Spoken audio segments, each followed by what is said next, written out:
Eu já dei a paz do Senhor para vocês? Então a paz do Senhor Jesus perdoa a minha falta de educação, que eu já entrei falando logo, né? Oh meu Deus, pastor, não é brincadeira não. Mas eu estou melhorando, estou procurando evoluir. Estou melhorando, cada dia eu estou melhorando, amém? Eu quero ler com vocês. Quem guardou sobre os 7 passos para a vitória aqui? Quem guardou todos os passos aqui? Tem alguém que tem coragem de ficar de pé e falar sobre todos os 7 passos para a vitória? Tem alguém? Hein? Se tiver alguém, pode ficar de pé. Pode começar a falar aí com a igreja.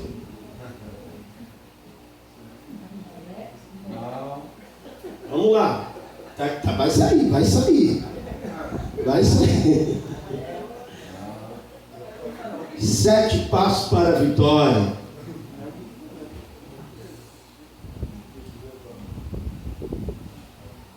Alguém lembra? Vamos lá, gente. Vocês estão vendo como é que é? Olha só. É isso que eu ia falar agora. Uma quinta-feira só que eu fiquei sem vir, pastor Fabrício. Só uma quinta, mas o Israel vai salvar todo mundo. Israel está ali com o dedinho, ele vai falar. Então vamos lá, os 3 primeiros e vocês vão lembrando do restante. Vamos lá, Israel, bem forte aí. O primeiro, salvo engano, é identificar o problema. Primeiro passo para a vitória, qual é? Identificar o problema. Identificar o problema.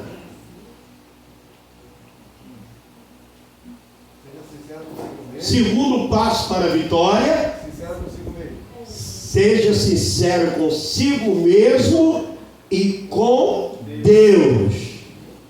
Comer um pedacinho, mas tá bom. Terceiro passo para a vitória, buscar a face do Senhor. Buscar a face de Deus. Quinto passo para a vitória, ou quarto passo para a vitória, dependência absoluta de Deus. Tá vendo? Tá voltando. Sexto passo para a vitória. Quinto. Não, gente. É o quinto? Quinto passo para a vitória. Não andar por vista, andar por fé. E o sexto é facinho. O sexto, sexto passo para a vitória.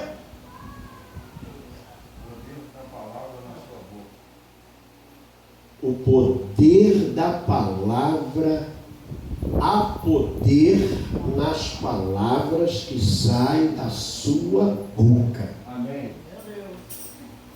E o sétimo passo para a vitória? Estar no centro da vontade de Deus. Estar no centro da vontade de Deus. E aí eu faço uma pergunta que você vai responder para você mesmo, e nós já estamos dentro da mensagem. Você está no centro da vontade de Deus? É uma pergunta pessoal e particular que você não precisa falar, é entre você e Deus, porque também é uma pergunta que ninguém pode responder por você. Só você mesmo sabe. Você está no centro da vontade de Deus? Bem, e nessa noite, se der tempo, se der tempo, eu quero falar sobre uma igreja que está no centro da vontade de Deus. Nós vamos sair do individual e vamos falar do coletivo. Uma igreja que está no centro da vontade de Deus. E aí a gente começa lendo aqui em 1 Tessalonicenses, capítulo 1.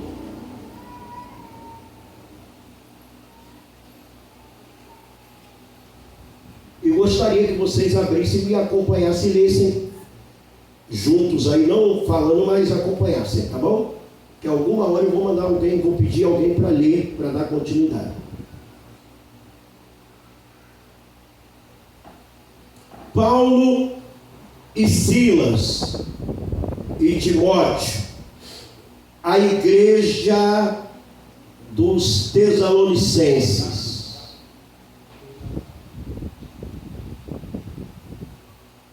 Eu vou pedir, alguém tem uma Bíblia com uma letra maior do que a minha?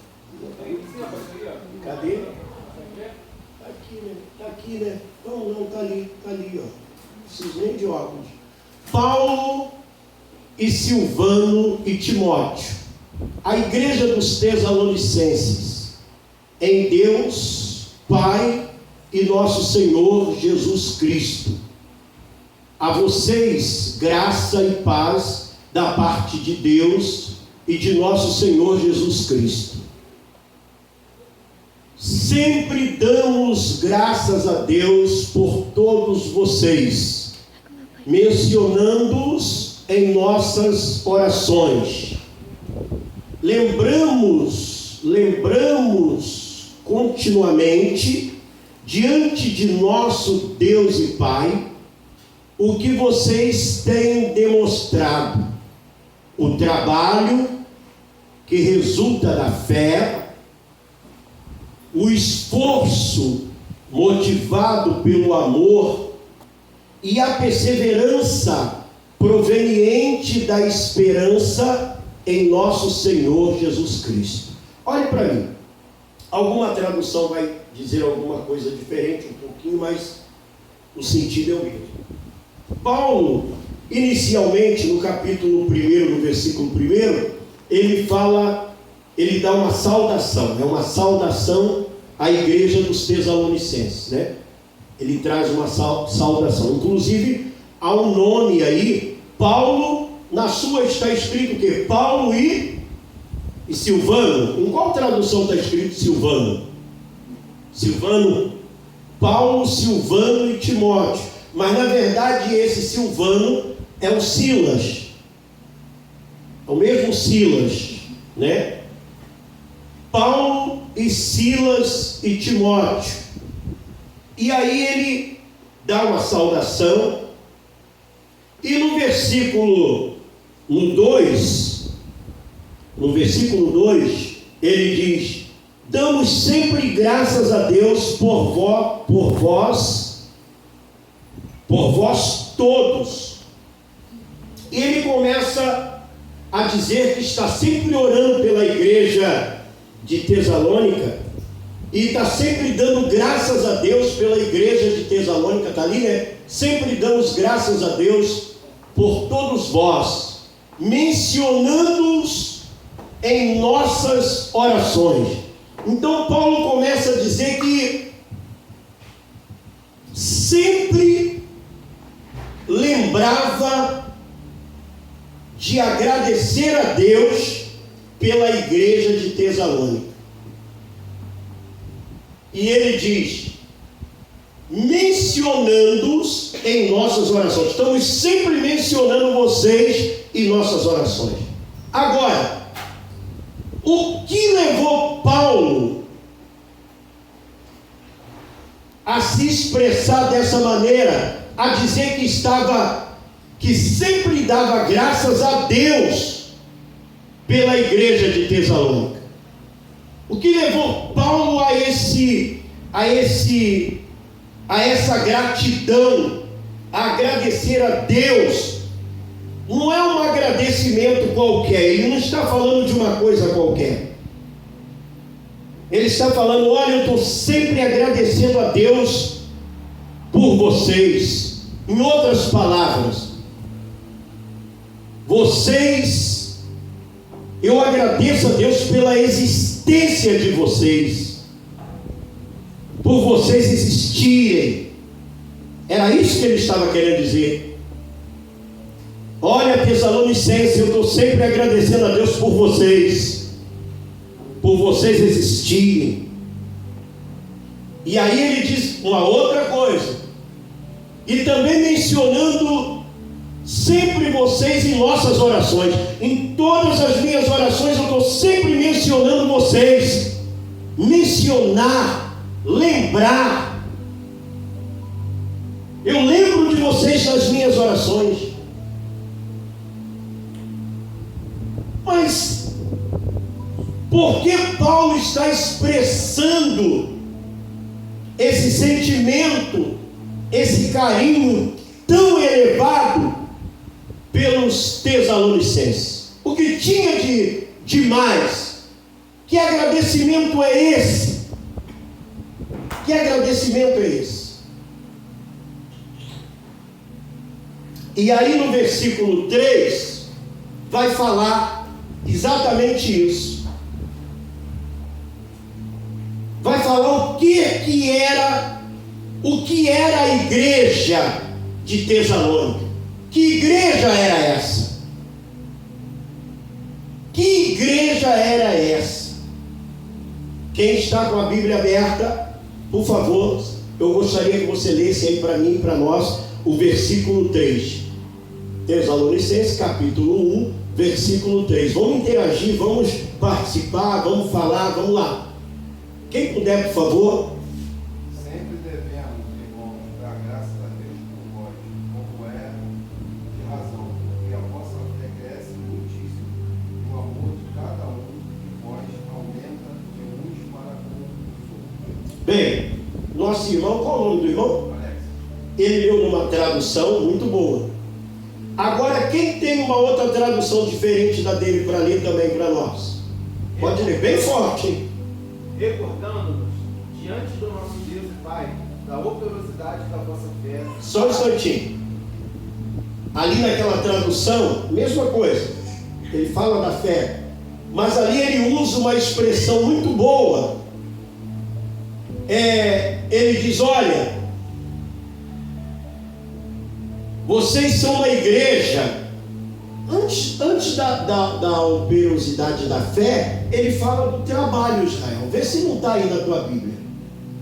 Ele fala no 2. Ele fala no 2 sobre o trabalho. Vê aí. Damos sempre graças a Deus por todos vós, mencionando-vos em nossas orações e sem cessar. Aí no 3.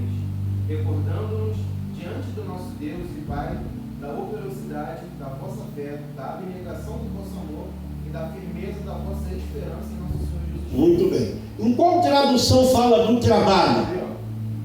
Não, eu quero alguém participando. Eu estou vendo ali, mas quero alguém participando. Quero que vocês querem. Então vamos lá, senhora aí, por favor. Qual o nome da irmã? Irmã Regina. Vamos, irmã Regina, então?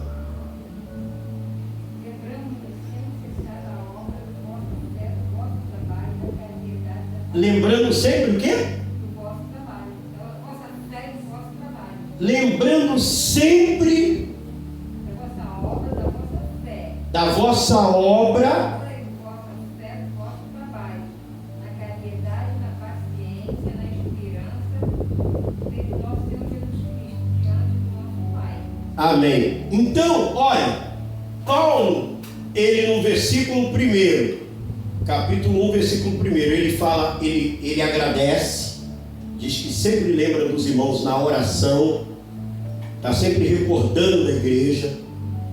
No versículo 2, ele fala, ele explica o motivo dessa gratidão, que era a igreja. Era uma igreja que trabalhava. Aí na tradução do irmão Israel vai muito bem. Era uma igreja que tinha uma fé, que ele chama de fé operante. Não está aí, Israel? Fé operante. Uma igreja de trabalho. Uma igreja com uma fé operante.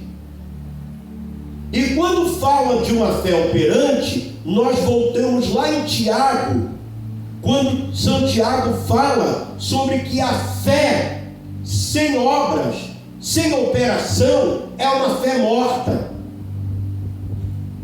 Mas Paulo está falando e da fé da igreja de Tessalonicenses, que era uma fé operante. Uma fé em que eles, na verdade, eles praticavam. Não era uma fé de palavra, era uma fé prática. Então era uma igreja que trabalhava, era uma igreja que tinha uma fé operante. Aí ele vai falar de uma terceira coisa. Já falamos de duas: trabalho, fé operante. E qual é a terceira? E qual é a terceira que ele fala nesse versículo? Amor. Hã? Amor. O que está escrito aí? O amor fraternal. E era uma igreja que ele aí diz, nesse mesmo texto, que exercia o quê? Amor fraternal. Está escrito aí? Como é que está escrito, meu irmão? O amor da paciência, da esperança e do nosso Senhor Jesus Cristo diante do nosso Deus e Pai. Está escrito amor fraternal? O amor fraternal. Então, vamos lá. Essa igreja é uma igreja que trabalha, é uma igreja que tem uma fé operante, e é uma igreja que ele diz que é uma igreja que tem um amor fraternal. Está ali, ó. Da fé operosa, do amor fraternal, abnegado e da perseverança. Então, uma igreja que tinha um amor fraternal. Não está falando do amor eros, do amor filos. Não, ele está falando do amor fraternal. E amor fraternal era uma igreja que sabia dividir o pão. É isso que ele está querendo dizer. Essa igreja dividia o pão. Era uma igreja liberal. Então era uma igreja que trabalhava, fale comigo, trabalhava, tinha uma fé operante, tinha um amor fraternal. Então, na verdade, o que nós estamos vendo aqui nessa explicação do apóstolo Paulo sobre a igreja de Tessalonicenses é uma igreja completa, uma igreja que está no centro da vontade de Deus. É uma igreja que está no centro da vontade de Deus. Era aquela igreja que não precisava ninguém pedir uma cesta básica. Não precisava ninguém dizer que estava passando fome. Uma igreja cheia do Espírito Santo. Porque às vezes nós nos confundimos, achamos que estar cheio do Espírito Santo é falar línguas estranhas, rodar e sapatear. E às vezes rodamos e sapateamos, isso é bom, eu gosto, sou renovado, creio nos dons do Espírito, é maravilhoso, mas o estar cheio do Espírito Santo de verdade, nós estamos vendo aqui uma igreja cheia do Espírito Santo. Uma igreja que não é uma igreja egoísta,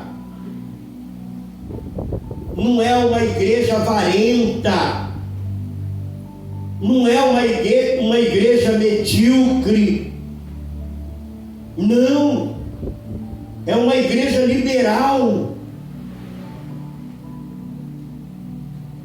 Glória a Deus. Aleluia. Você pode dizer glória a Deus? Você pode dar aleluia? Agora, uma igreja que foi gerada, ela foi gerada. Como essa igreja foi gerada? Como a igreja de Tessalônica foi gerada? Atos, capítulo 17. Aqui é uma carta. Paulo está mandando uma carta para a igreja de Tessalônica. Ele não está em Tessalônica, ele está em Bereia. Quando ele escreve essa carta para Tessalônica, ele está numa cidade da Ásia chamada Bereia. Ele está enviando uma carta de agradecimento. Como essa carta foi confeccionada? Paulo não estava no melhor momento da sua vida. Nós vamos ler isso daqui a pouco. Ele não estava no melhor momento da sua vida, não. Porque ele teve que sair de Tessalônica fugido. Paulo saiu fugido. Paulo e Silas saíram em fuga. De noite. Ele não estava no melhor momento da sua vida, não. Porém, como que ele recebe, como que ele escreve essa carta? Chega a notícia em Bereia, aonde ele estava, por sinal triste, vivendo um momento difícil, ministerialmente. Chega a notícia, alguém traz uma informação, uma notícia para ele. Paulo, pode deixar o som ligado no fundo. Paulo, a igreja de Tessalônica está uma maravilha. A igreja de Tessalônica, Paulo, olha que igreja, Paulo, como os irmãos são cheios de amor, como os irmãos estão vivendo aquele evangelho que você pregou, porque Paulo pregou um evangelho vivo, o evangelho de Paulo. Paulo não tinha salário da igreja, Paulo não pregava por dinheiro.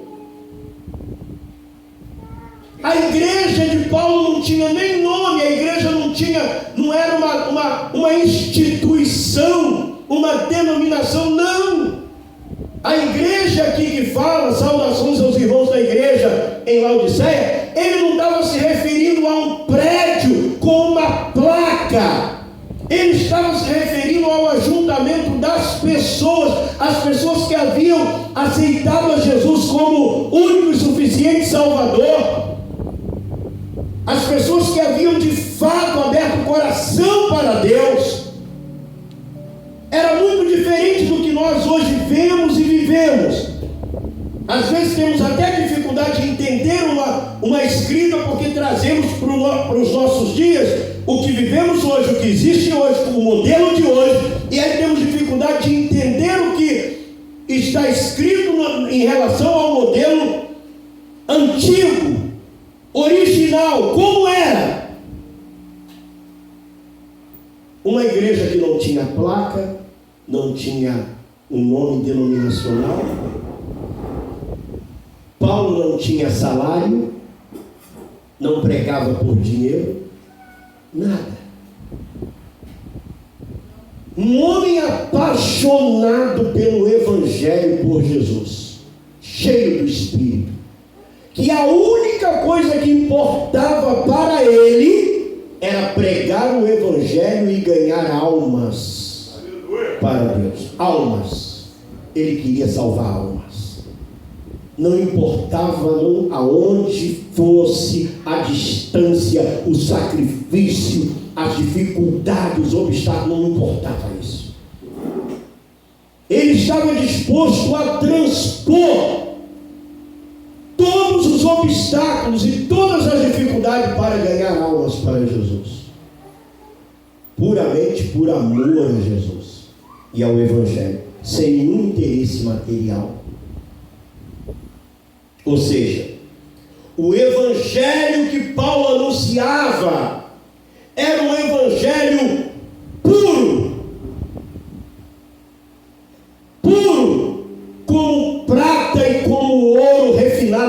fogo. Paulo anunciava um evangelho puro, um evangelho santo, porque ele não pregava por interesse, não havia coisas escusas atrás da pregação dele querendo tirar algo. Não. Era um evangelho genuíno. E aí, Atos 17, vamos lá? Atos 17, a partir do versículo 1. Acharam?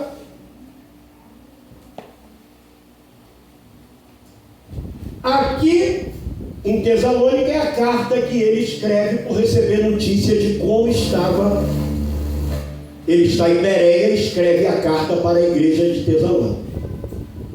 Ele já havia passado em Tessalônica. E agora nós vamos lá em Tessalônica, quando ele passou, antes de escrever essa carta que nós estamos lendo.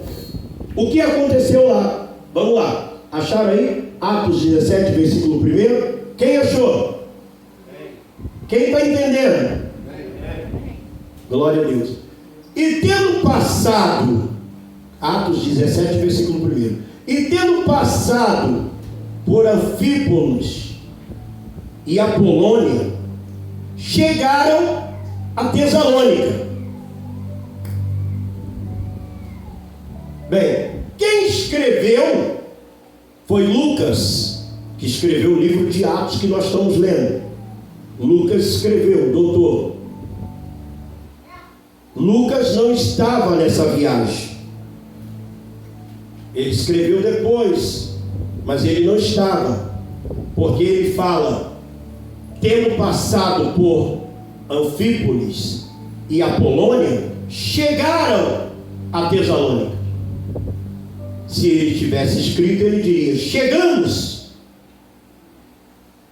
Como eu sei que Lucas não estava, porque eles chegaram, falando de Paulo, Timóteo, Silas. E aí ele continua, onde havia uma sinagoga judaica,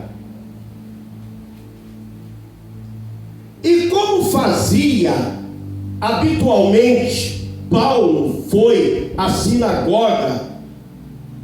Vamos lá, vamos de novo. E como fazia habitualmente, vamos dar uma paradinha nisso aqui que é interessante. Paulo criou uma estratégia, um projeto para evangelizar a Ásia. Deus deu a ele uma revelação para evangelizar a Ásia. Como ganhar a Ásia? Eu preciso ganhar algo, eu tenho que ganhar as almas. Como? E ele elaborou um projeto. Por isso que esse primeiro texto, eu estou parando nessa primeira palavra ali, porque ele diz, e como fazia habitualmente. Paulo foi à sinagoga e por 3 sábados argumentou com aquele grupo de pessoas com base nas escrituras. O que Paulo fazia para evangelizar uma cidade? Quando ele chegava na cidade, ele ia para a sinagoga. Ele ia para a sinagoga. A sinagoga só funcionava no sábado. Sábado era o dia do culto da sinagoga. Mas nesse dia, a cidade parava, ninguém fazia nada. Eles iam para a sinagoga. Eles iam para o culto. Os judeus iam para o culto. Os gregos e os gentios, acho que vocês não estão prestando atenção, não estão entendendo. Os gregos e os gentios iam também para o culto na sinagoga. Sendo que os judeus tinham um local onde eles ficavam no templo, e os gregos e os gentios ficavam no pátio exterior. Mas eles, no pátio exterior, ouviam tudo que estava sendo pregado e falado na sinagoga. Os judeus estavam ali, os rabinos e todos os judeus, e os gentios e os gregos no pátio exterior, mas ouvindo o que era pregado. Como que que era esse culto na sinagoga? De 1 hora, de 2 horas, como o nosso hoje. Alguém vem à frente, abre a Bíblia, eu estou aqui pregando. Era assim aquele culto lá? Não. Era um culto feito, outra coisa. Esse culto tinha hora para começar, porque a sinagoga abria no sábado e aí tinha uma hora. Mas não era um culto de 1 hora, de 2 horas. Às vezes um culto na sinagoga durava 4 horas, 5 horas, 8 horas. E como era a dinâmica desse culto dentro da sinagoga? Não era um pregando como eu estou fazendo. Sim, vinha um à frente, que era aceito pela comunidade dos judeus, que aquele que viesse à frente falasse. Ele iniciava um tema, e esse tema gerava um debate. Se debatia aquele tema dentro das escrituras, buscando o porquê, aonde foi que escreveu, quem escreveu, sobre o que estava falando, o que é aquilo. Ele se apoia